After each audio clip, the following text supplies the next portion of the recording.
আরে বালুন গুলো লাগা ভাই, দেরি হয়ে যাচ্ছে, চলে সব আসবে। হয়ে গেছে। আর তুই কি একটা বলেছিলি রেড রোজ? তোকে বারবার বলেছি she hates red rose, yellow rose Saikat, yellow rose please. Correct, আমি এক্ষুনি যাচ্ছি। আর কেকটা কখন একটা আমি বলে দিয়েছি, একদম চিন্তা করিস না, সবকিছু ভালোভাবে একদম চাপলেস থাক। ভাই তুই বুঝতে পারছিস না, ইফতার বার্থডে, আজকের দিনে ওকে প্রপোজটা না করলে সব নষ্ট, এটা স্পেশাল হতে হবে, it has to be perfect. পারফেক্টই হবে, কারণ রোজটা পেয়ে গেছি। Thank you so much, please ওখানে গিয়ে রেখে দে। আচ্ছা তুই তাহলে একটা কথা আমাকে বল, if you know her so well, তাহলে বল তো আজকে ও কি জামা পরে আসবে?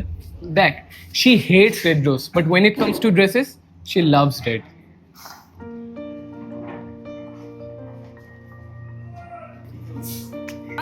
তুই একদম তাকাবি না কোনো দিকে, প্রমিস করছি, সব সময় মনে রাখবি এই বার্থডেটা।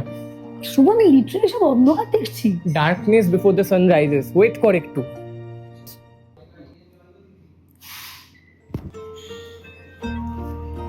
I had a crush on you since class 9. Will you be my Valentine? Promised you will remember this birthday for. মায়া মাঠে আলু থালু সে নিবিড় মেঘের কোলে থাকে ও চাঁদ, মনে ধরে রাখো জোছনাকে।